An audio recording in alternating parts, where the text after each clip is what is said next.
राम राम दुआ सलाम में उसके पास हो गया। इसके पास पैसा कोने में दुआ सलाम ना करूं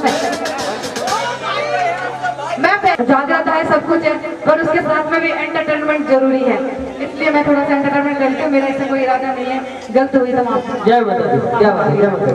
ऐसा है आजकल का जमाना ऐसे हो गया, अगर भाई के पास पैसे ना आए, एक भाई के ज्यादा कमाते हो दूसरा भाई कम, तो वो भाई क्या करेगा, तुरंत दीवार बीचों बीच तू रह, तेरी लुगाई लेके मैं अपनी औलाद लेके अलग।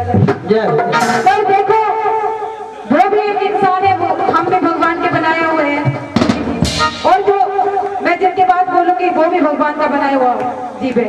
क्या कह दिया, आग लगी बनखंड में और जलने लगी है पात, आग लगी बनखंड में और जलने लगी है पात, ए पंछी तुम क्यों जलो जब पंख है तुम्हारे साथ, ए पंछी तुम क्यों जलो जब पंख तुम्हारे पास।